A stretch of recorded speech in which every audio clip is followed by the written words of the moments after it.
Assalamu alaikum. My name is Sana Amanat and topic of my presentation sampling distribution of proportion. A sampling distribution is defined as probability distribution of the values of statistics such as mean, a standard deviation, a proportion, etc. In a sample of 200 parts from a manufacturing process, 18 had a major manufacturing defects. If proportion is equal to 18 over 200, then it is equal to 0.09.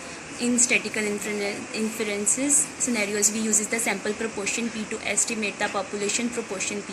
To develop the proper inference procedures, we need to know the characteristic of sampling distribution of P.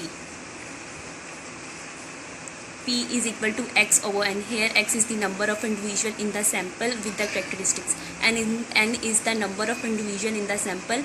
X is the binomial random variable with the parameters n and p.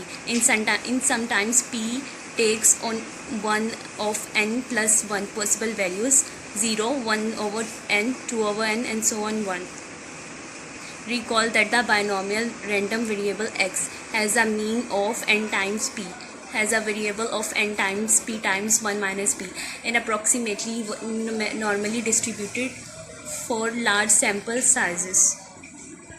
What is the meaning of the sampling distribution of p?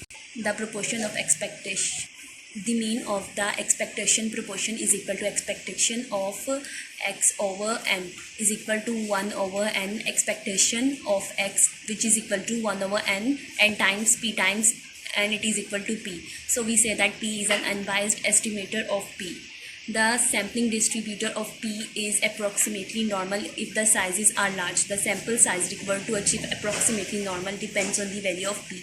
If p is close to 0.5, the sample sizes does not need to be very large. If p is close to 0 or 1, a much larger size is required. इसके बाद हमारे पास यहाँ पे एक question है, इसको हमने solve करना है. इसके बाद हमने इसका प्रोपोर्शन निकालना है, इस पूरे क्वेश्चन का प्रोपोर्शन निकालना है, देन हमने इसको SPSS पे सॉल्व करना है. इसके बाद हमने ये क्वेश्चन का प्रोपोर्शन निकाल लिया, अब देन हमने इसको SPSS पे सॉल्व करना है. SPSS पे इसको इस तरह से करना है, पहले वेरिएबल व्यू में जाना है, फिर हमने नेम p कर देना है, डेसिमल को हमने 1 पे कर देना है. उसके बाद मेजर में जाके इसको स्केल पे करना है, डेटा व्यू में जाना है, डेटा व्यू में जाके एनालाइज पे जाना है, हमने एनालाइज डिस्क्रिप्टिव स्टैटिक्स में फ्रीक्वेंसीज पे जाना है.